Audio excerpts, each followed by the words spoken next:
이 시간에는 로마서 2장 6절부터 10절 말씀까지 읽었습니다. 오늘은 로마서 8번째 시간으로 부제목은 하나님께서 행하시는 심판입니다. 하나님께서 행하시는 심판. 오늘 본문에서는 하나님께서 행하시는 심판에 대하여 자세하게 설명하고 있습니다. 자, 먼저 본문 6절 말씀 같이 읽겠습니다. 시작. 하나님께서 각 사람에게 그 행한 대로 보응하시되. 이 말씀은 한마디로 말해서 하나님께서 사람들을 심판하시는 대원칙입니다. 아주 가장 기본적인 원칙이죠. 여기 첫 단어가 뭐로 시작하느냐? 하나님께서로 시작합니다. 회사에서는 상사들이 부하 직원에 대한 고과 점수를 매기죠. 그리고 연말이면은 그 고과 점수를 기초로 해서 인사임명을 합니다. 그러나 사람이 평가하는 고과 평가는 한계가 있어요. 왜냐하면 사람은 감정의 지배를 받고 또 이해관계에 따라서 잘 주기도 하고 안 주기도 하기 때문에 한계가 있습니다. 게다가 각각 직원들이 개인적으로 무슨 사정이 있는지 다 정확하게 파악할 수 없기 때문에 공정할 수가 없어요. 그러나 우리 하나님께서 매기시는 고과 평가는 아무도 이의를 제기할 수 없어요. 왜냐하면 우리 하나님은 전지전능하신 하나님이기 때문에 정확하게 평가하십니다. 창세기 4장을 보면 가인이 동생인 아벨을 때려 죽이죠. 어디서 죽였다 그래요? 아무도 없는 곳에서 죽였습니다. 그리고는 하나님께서 가인에게 네 동생 아벨이 어디 있느냐 물으시니까 가인이 뭐라 그래요? 모른다고 짜증내면서 내가 동생 지키는 자냐고 짜증내죠. 이에 하나님께서 가인에게 이렇게 말씀하셔요. 네 동생의 핏소리를 땅에서부터 들었다. 하나님께서 가인에 대한 고과 평가에는 뭐라고 매기실까요? 살인자. 성경에 보면 사도 바울이 나오죠. 사도 바울이라는 이 인물은 위대한 전도자로 나옵니다. 그런데 여러분, 성경을 보면 어때요? 복음을 전하기 위해서 감옥에 갇히기도 하고 돌에 맞기도 하고 태장에 맞기도 하고 타고 가던 배가 파손을 당하기도 하고 참 많은 어려움을 겪게 됩니다. 그런데 우리는 성경에 기록되어 있으니까 바울이 이런 일을 경험했구나 알지만 다른 사람들은 어때요? 사도 바울의 사정을 정확하게 아는 사람이 아무도 없죠. 그러나 누가 정확하게 아셔요? 하나님께서 정확하게 아시고 사도 바울의 인생을 높이 들어서 그의 삶을 통해서 세계를 변화시키셨습니다. 여러분, 하나님의 고과 평가는 정확합니다. 그러므로 사람에게는 잘 보이려고 노력하면서 하나님께서 평가하시는 고가 평가에는 전혀 신경을 쓰지 않는다면 정말 어리석은 사람이라고 할 수 있겠죠. 차라리 사람들의 시선을 신경 쓰지 말고 하나님 앞에 신경을 써야 되겠죠. 내 고가 평가를. 회사는요, 만일 이 회사에서 내 고가 평가를 잘 안 주면 다른 회사로 가서 잘 받으면 돼요. 그러나 하나님께서 평가하시는 고가 평가는 영원 불변이에요. 그런데 여기서 우리가 명심해야 될 것은 고가 평가를 쓰시는 분은 하나님이시지만 그 고가 평가의 빈칸을 지금 현재도 채우는 건 누가 할 일이에요? 저와 여러분 자신이 해야 될 일이에요. 우리는 지금도 이 빈칸을 채워가고 있어요. 그러므로 우리가 날마다 영적으로 깨어서 바른 길을 가야 되는 이유가 바로 여기 있는 거예요.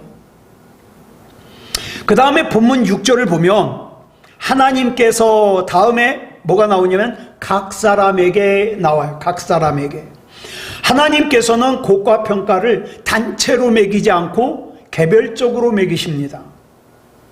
부모가 신앙생활 잘했으니까 자녀도 믿음이 좋겠지? 아니요. 자녀가 믿음이 좋으니까 부모도 믿음이 좋겠지? 아니요. 개별적이에요. 이 시간에 우리가 같이 있지만 저와 여러분의 곡과 평가는 다 달라요. 다 달라. 그렇기 때문에 우리 그리스도인에게는 두 가지가 중요합니다. 첫째, 나는 지금 어디 있는가? 항상 생각하세요. 나는 지금 어디에 있는가?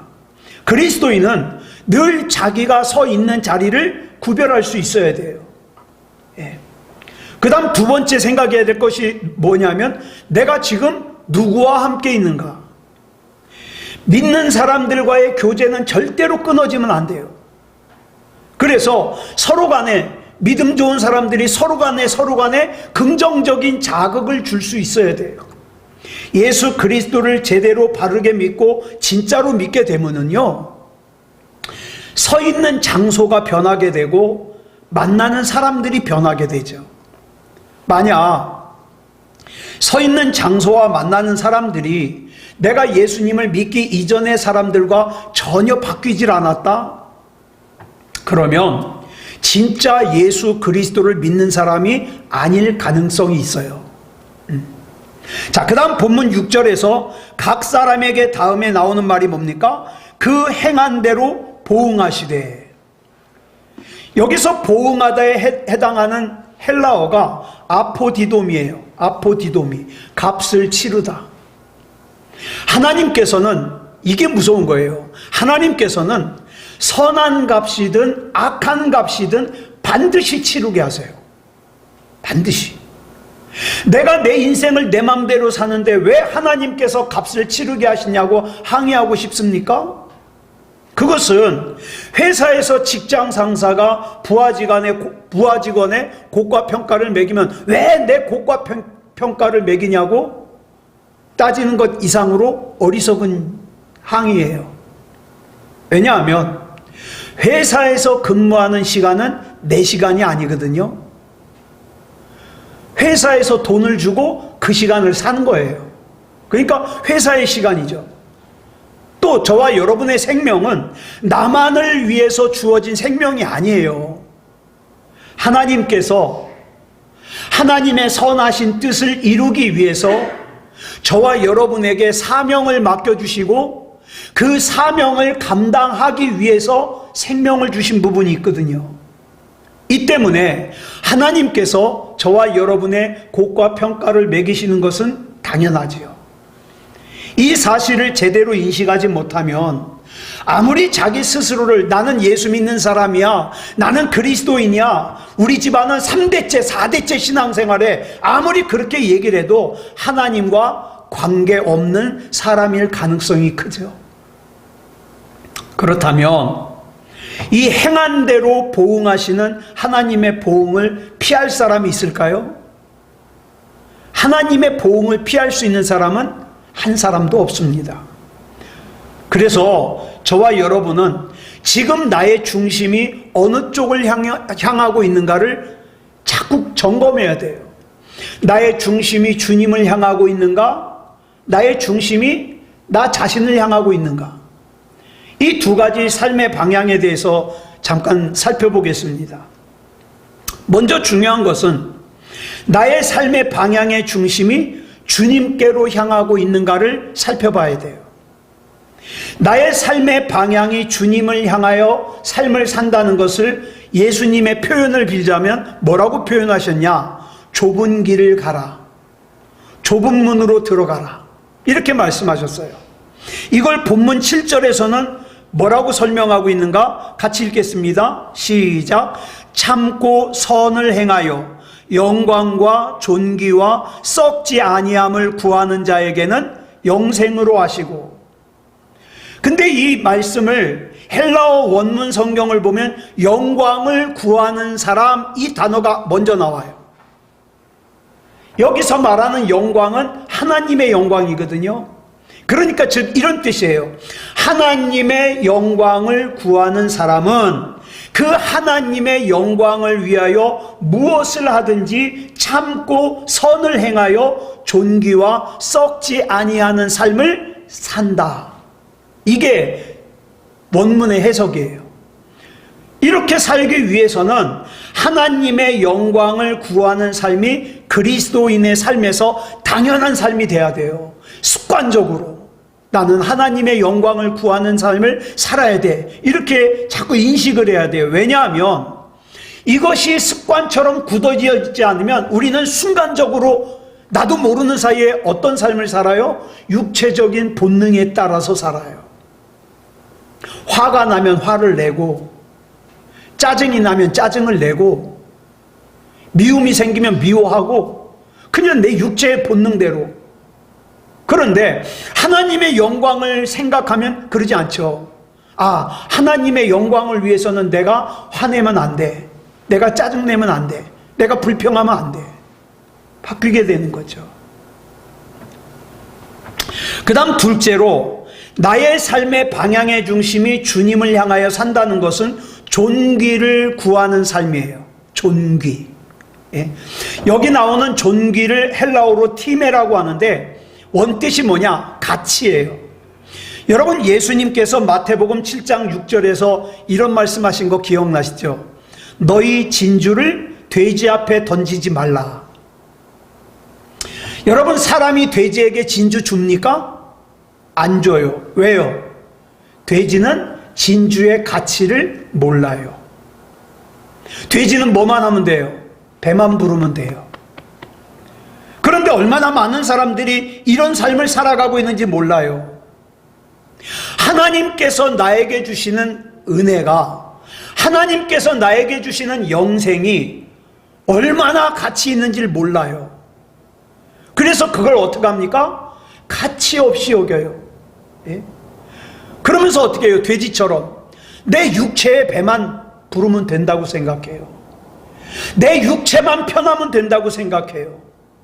우리가 나의 삶의 방향의 중심이 주님을 향하여 산다는 것은 내 육체의 본능을 뛰어넘어 영적인 가치를 아는 거예요. 그리고 영적인 가치를 추구하는 거예요.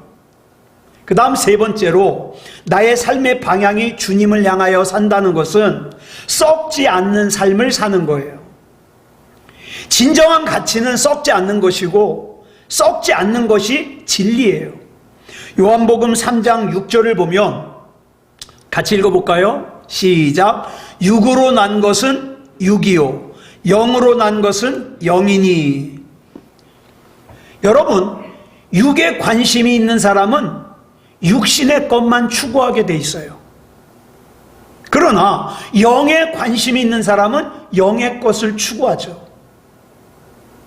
그 육의 것만을 추구하는 사람에게서 나오는 것은 육밖에 없어요. 그러나 영의 것을 추구하는 사람에게서 나오는 것은 영이거든요. 영에 관심이 있는 사람은 영에 속한 썩지 않는 진리에 주목하고 관심을 가집니다.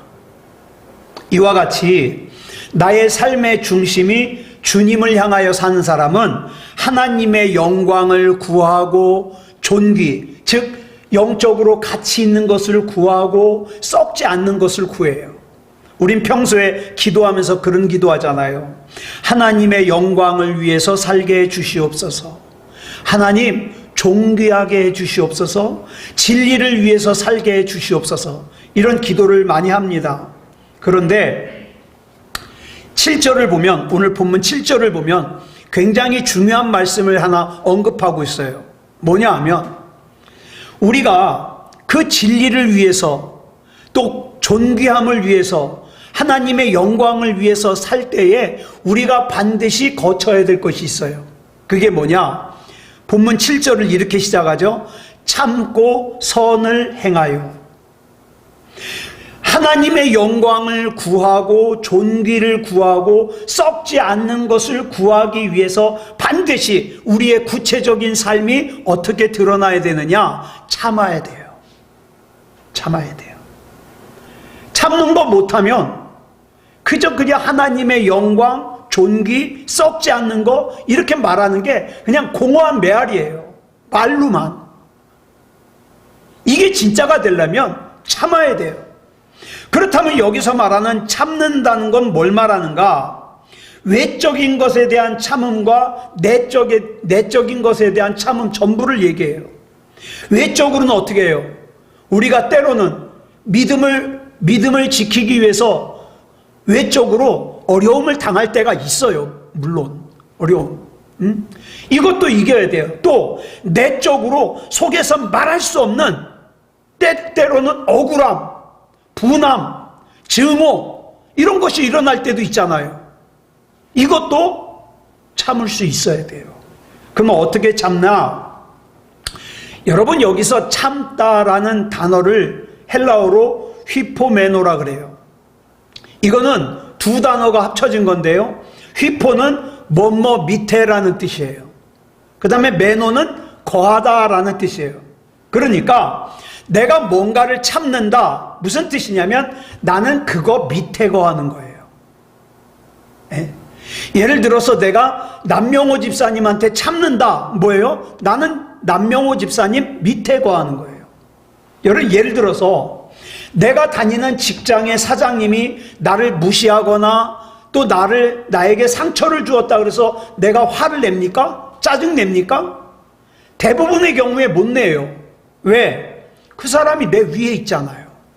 내 위에. 그럼 우리가 누군가에 대해서 못 참는 이유가 뭐예요? 대부분의 경우 내가 그 사람보다 밑에 있지 않다고 생각하기 때문에 내가 이렇게 해도 된다고 생각하는 거예요. 내가 짜증을 내도 된다고 생각하는 거예요. 내가 화를 내도 된다고 생각하는 거예요. 왜? 내가 그 사람 밑에 있지 않으니까. 내가 그 사람보다 못난 게 뭐야? 그러니까 그렇게 되는 거예요. 그런데 성경의 흐름을 보니까 내가 다른 사람의 밑에 거하는 것이 뭐예요? 주님을 향한 삶이다 이 말이에요. 성경은 이렇게 말씀하고 있어요. 마태복음 23장 12절을 보면 예수님께서 이렇게 말씀하시죠. 시작. 누구든지 자기를 높이는 자는 낮아지고 누구든지 자기를 낮추는 자는 높아지리라. 우리가 예수님을 믿는다면 이 말씀을 믿어 다른 사람 밑에 거하는 삶을 살아야 돼요. 다른 사람 밑에. 그렇다면 참고 선을 행하여라는 구절에서 선을 행하여라는 말씀의 의미를 잠깐 살펴보겠습니다. 성경에서 말하는 모든 선은 뭘 기반으로 하느냐? 사랑을 기반으로 해요. 여러분, 사랑이 없는 선은 없어요. 그래서 사랑이 빠지잖아요. 그건 선이 아니에요. 척의 연기예요. 연극. 사랑이 들어가야 진짜 선이 되는 거예요. 고린도전서 13장 3절을 보면 이렇게 말씀하고 있어요. 시작. 내가 내게 있는 모든 것으로 구제하고 또 내 몸을 불사르게 내줄지라도 사랑이 없으면 내게 아무 유익이 없느니라. 예. 여러분, 우리가 살면서 참는 건 많잖아요. 자존심 상하는 것도 참을 때도 있고 또 다른 사람이 힘들게 하는 것도 참을 때가 있고. 근데 여러분, 그 참느라고 얼마나 고생하셨어요. 근데 사랑이 없으면 그게 헛수고래요. 아깝잖아요. 그동안 참으면서 산 거 아깝잖아요. 그러니까 어떻게 해요? 그것이 헛것이 되지 않으려면 사랑해야죠. 사랑. 요즘 세상은 남의 눈에서 티끌을 찾아내가지고 정죄하는 것을 정의라 그래요. 그리고 나서는 자기의 생각을 주장하고 관철시키기 위해서 다른 사람의 생각에는 조금도 양보를 안 하려고 그래요. 그런데 여러분, 정의도요, 거기에 사랑이 없으면 정의가 아니에요. 사랑이 있어야 돼요. 사랑. 본문 7절을 보면 이렇게 참고 선을 행하는 사람에게 영생이 주어진다고 말씀하고 있어요. 영생. 요즘에는 영생이라는 말이 잘 가슴에 와 닿질 않죠. 저희 어렸을 때는 그런 찬양 많이 불렀어요. 주 예수를 믿으라 그리하면 너와 내 집이 영생을 얻으리로다. 막 찬양 많이 했어요. 영생. 근데 요즘에 영생 얘기 잘 안 해요. 이 영생을 영어로 eternal life라고 그래요. 이게 뭐냐면 영원한 생명이라는 거죠. 주님을 향해서 삶의 방향을 바꾸는 사람에게는 주님께서 영원한 생명을 주십니다. 이 영원한 생명이 아니면 정말 이 세상은요, 억울해서 못 살아요. 영원한 생명이 있으니까 그거 보고 사는 거예요. 그렇기 때문에 참고 선을 행하면서 하나님의 영광과 존귀와 썩지 않는 것을 구하는 사람은 뭐예요? 이미 영생, 영원한 생명을 받은 사람이에요. 그럼 이런 사람들은, 영원한 생명을 받은 사람들은 뭐가 좋으냐? 뭐가 힘이 있냐? 고린도후서 5장 1절에 보니까 이렇게 말씀하고 있어요. 시작. 만일 땅에 있는 우리의 장막집이 무너지면 하나님께서 지으신 집, 곧 손으로 지은 것이 아니요 하늘에 있는 영원한 집이 우리에게 있는 줄 아느니라. 여기서 사도 바울이 말하고 있는 이 땅의 장막이 뭡니까? 이 몸이에요. 몸. 우리는 이제 또 달력 몇 장 안 남았잖아요. 이제 곧 새 달력으로 바뀌는데, 새 달력이 되면 저는 좋기는 뭘 좋아요. 그렇게 시간이 가면 몸이 아픈 데만 더 늘어나고, 불편한 데만 더 늘어나고, 예? 몸 말 안 듣는 데만 더 늘어나고 그러는 걸.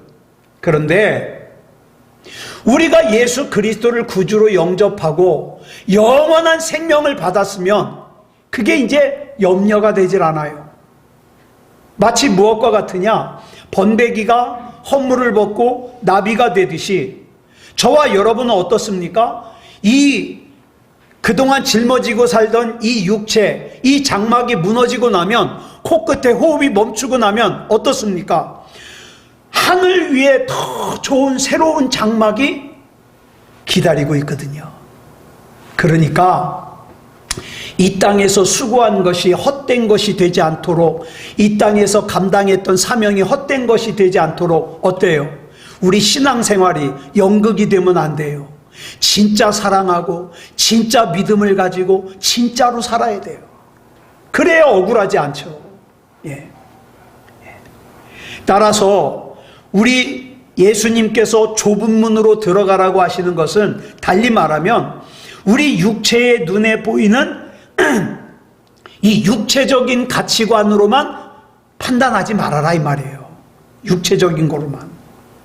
우리가 하나님을 믿으면서 하나님의 가치관을 가지지 않으면 우리는 늘 뭐래요? 난 예수 믿는다고 하면서도, 나는 신앙생활 한다면서도 늘 모든 관심은 어디가 있어요? 육에가 있어요. 육체의 본능에가 있어요. 그래서 육체가 필요로 하는 것만 추구하게 되죠. 그러지 말고 우리가 날마다 하나님을 부르며, 주님, 내가 오늘 이렇게 또 하루를 사는데 주님께서 동행해 주세요. 주님, 나를 홀로 두지 마시고 항상 함께 계셔 주세요. 기도하게 되는 거죠.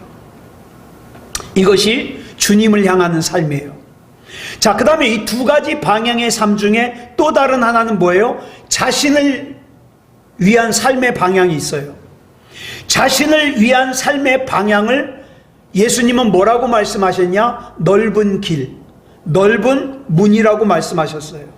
이것에 대하여 본문 8절은 이렇게 기록하고 있어요. 시작. 오직 당을 지어 진리를 따르지 아니하고 불의를 따르는 자에게는 진노와 분노로 하시리라. 여기서 당을 짓는다 그런데 이 당에 해당하는 헬라어가 뭐냐? 엘리데이아예요. 엘리데이아. 이 엘리데이아는 뭐냐면 서로 딴 사람을 비방하기 위해서 무리를 짓는 거. 예? 누군가 다른 사람을 흉을 보기 위해서 두 사람 이상이 모여가지고 무리를 짓는 거. 이게 당이에요. 오늘은 이 사람과 짝해가지고 저 사람 흉 보고 욕하다가 또 내일은 저 사람하고 짝해가지고 이 사람을 흉보고 욕하고, 그게 당이에요. 근데 이 엘리데이아라는 이 단어의 원뜻이 뭐냐? 경쟁이에요. 경쟁. 여러분, 로마서 1장 29절에 나오는 이 시기라는 단어의 원래 뜻도 뭐예요? 경쟁이에요. 경쟁. 경쟁. 그렇다면 남을 정죄하고 비방하고 흉보고 당을 짓는 일을 누가 할까요?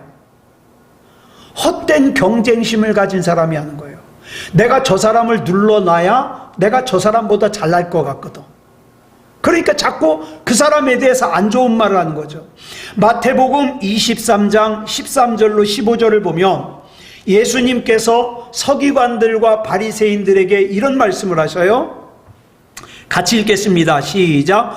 화 있을진저 외식하는 서기관들과 바리새인들이여, 너희는 천국문을 사람들 앞에서 닫고 너희도 들어가지 않고 들어가려 하는 자도 들어가지 못하게 하는도다. 화 있을진저 외식하는 서기관들과 바리새인들이여, 너희는 교인 한 사람을 얻기 위하여 바다와 육지를 두루 다니다가 생기면 너희보다 배나 더 지옥 자식이 되게 하는도다. 여러분, 우리가 흔히 하는 말 중에 사촌이 땅을 사면 배가 아프다는 말 있잖아요. 근데 예전에 어떤 책에서 봤는데 이 말이 원래 우리나라 말이 아니래요. 일제시대 때 일본 사람들이 만든 얘기예요. 왜냐하면 우리나라 정서가 원래는 좋거든요. 우리나라는요, 어때요? 원래 사람들이 서로 협동해요. 어려운 사람 도와줘요. 그래가지고 전통적으로 여러분 두레, 또 향약, 개 이런 게 뭐예요? 이런 거 협동, 도와주는 거거든요. 그런데 일제시대 때 일본 사람들이 우리나라의 이 좋은 민족성을 갖다가 나쁜 민족성으로 바꾸려고 이런 말을 만든 거예요. 그게 퍼뜨린 거예요. 자, 그러면 사촌이 땅을 사면 왜 배가 아플까요? 엘리데이아 때문에 그래요. 경쟁. 예? 나보다 땅을 더 많이 가질까 봐. 여러분, 본문 8절에서 진리를 따르지 아니하고 라는 구절은 우리가 아무리 교회 생활을 열심히 하고 또 헌금도 많이 낸다 하더라도 헛된 경쟁심으로 다른 사람을 흉을 보고 정죄하고 중상모략한다면 진리를 따르는 것이 아니라 이 말이에요. 예? 내가 다른 사람 흉 왜 봐요? 내가 그 사람보다 나아지려고, 그 사람보다 높아지려고, 그 사람보다 괜찮다는 걸 내가 주장하려고 흉을 보는 거잖아요. 근데 성경은 뭐라 그래요? 그런 사람은 불의를 따르는 사람이다. 불의. 여기서 말하는 불의란 헬라어로 아디키아라 그러는데 부정이라는 뜻도 있어요. 좀 더 풀어서 얘기하면 공평하지 않게 행한다. 나 하나 잘 되기 위해서 다른 사람 힘들게 하는 거예요. 나 한 사람 마음 편하자고 다른 사람 마음 힘들게 하는 거예요. 여러분, 본문 8절에 나오는 진리를 따르지 해서 이 따르다에 해당하는 헬라어가 페이도인데 두 가지 의미를 가지고 있어요. 하나는 믿다라는 뜻도 있고 또 하나는 설득하다라는 뜻이 있어요. 예수님을 믿는다고 하는 사람들 중에 이런 사람들 있잖아요. 아이, 나도 알아. 성경 말씀이 그렇게 얘기하는 건 나도 아는데 그렇게 고지식하게 그렇게 살면 세상 못 살아. 여러분, 이런 얘기 들어본 적 있어요? 응? 아유, 교회에서 하는 말이야. 다 좋은 말이지. 언제 안 좋은 말 할까? 교회에서 목사님이 하는 말은 다 옳은 말이고 좋은 말인데 그렇게 못 살지. 그렇게만 살면 세상을 살 수가 없어. 적당히 거짓말도 해야 되고 적당히 부정하게 살아야 내가 손해 안 보고 살지. 내가 착하게만 살면 사람들이 바본 줄 알아. 바본 줄. 그렇게 못 산다고. 그러면서 어떻게 해요? 부정하게 살아야 된다는 걸 자기도 믿으면서 또 부정하게 살아야 되는 것으로 다른 사람을 설득을 해요. 설득을. 예. 로마서 1장 32절에 나오는 말씀도 페이도예요. 자, 볼까요? 같이 시작. 그들이 이 같은 일을 행하는 자는 사형에 해당한다고 하나님께서 정하심을 알고도 자기들만 행할 뿐 아니라 또한 그런 일을 행하는 자들을 옳다 하느니라. 자기 혼자만 하나님이 보시기에 불의한 삶을 사는 것이 아니라 다른 사람이 불의하게 사는 것도, 그래, 그렇게 살아야 돼, 그게 옳아. 어떻게 예배를 그렇게 빠지지 않고 드려? 어떻게 그렇게 극성스럽게 하나님을 믿어? 아니, 세상도 살아야지 적당히 융통성 있게 그렇게 살아야지, 그게 옳아. 그러면서 그걸 자기도 믿고 그걸 갖다가 설득을 해요, 다른 사람을. 그래서 다른 사람도 불의하게 살도록 공범이 되는 거예요. 이런 사람들에게 주님께서 어떻게 하신다 그랬어요? 본문 8절, 진노와 분노로 하시리라. 여기서 분노를 헬라어로 디모스라 그러는데 크게 노여워한다는 뜻이에요. 크게 노여워요. 예? 다른 사람이 하나님의 말씀 그대로 얘기하면 들을 때 짜증낼까봐 적당히 얘기하는 거 하나님이 크게 진노하셔요. 듣기에 불편해도 하나님 말씀 그대로 전해야 되죠. 여기서 디오라는 디모스라는 단어는 디오라는 단어에서 왔는데 잡다, 죽이다라는 뜻이에요. 하나님을 믿는다고 하면서 하나님을 믿는 것이 아니라 끊임없이 당을 만들고 다른 사람을 흉을 보고 정죄하고 진리를 따르는 것이 아니라 불의를 따르고 또 불의를 갖다가 확산시키고 그러면요, 하나님이 진노하셔요. 진노. 그래서 본문 7절로 8절이 우리 인생이 끝나는 날에 주어진 하나님의 심판에 대한 내용이라면 본문 9절로 10절은 살아있는 동안에, 우리가 살아있는 동안에 주어지는 하나님의 심판이에요. 그럼 뭐가 기록되어 있는가 한번 볼까요? 본문 9절 보겠습니다. 시작. 악을 행하는 각 사람의 영에는 환난과 곤고가 있으리니 먼저는 유대인에게요 그리고 헬라인에게며. 자, 보세요. 하나님을 향해 삶의 방향을 돌린 사람은 설사 이 땅을 사는 동안에 환난과 공고를 당한다 하더라도 하나님께서 반드시 이길 수 있는 힘을 주셔요. 왜냐하면 그들이 당하는 고난 속에는 하나님의 은혜가 숨겨져 있기 때문에. 그러나 자기를 위해서 사는 삶을 살다가 환난과 공고를 당한 사람은 그 자체가 뭐가 돼요? 저주가 된다 이 말이에요. 그 자체가 죽음이 된다 이 말이에요. 바라볼 희망이 없어요. 왜? 거기엔 하나님의 은혜가 없거든요. 하나님의 계획이 없거든요. 자, 본문 10절 보겠습니다. 시작. 선을 행하는 각 사람에게는 영광과 존귀와 평강이 있으리니 먼저는 유대인에게요 그리고 헬라인에게라. 주님을 향해 방향을 돌리고 하나님과 다른 사람을 사랑하는 삶을 살면 이 땅에서도 영광과 존귀와 평강이 주어질 거라는 거예요. 여러분, 그 찬송이 이게 진짜 진리예요. 주 안에 있는 나에게 딴 근심이 있으랴. 여러분, 자꾸 주님을 부르세요. 주님, 나 혼자 두지 마세요. 나 주님 함께 계셔 주세요. 나 주님이 아니면 안 돼요. 나 주님 안에서 살아야죠. 그러면 주님이 책임져 주셔요. 아무쪼록 저와 여러분의 삶의 방향을 주님을 향하여 살아서 우리 주님이 주시는 영광, 주님이 주시는 존귀와 가치, 주님이 주시는 평강이 있는 삶을 사는 저와 여러분이기를 그리스도 예수님의 이름으로 축복합니다. 기도하겠습니다. 사랑의 아버지 하나님, 감사합니다. 오늘 가장 기본적인 거 나눴습니다.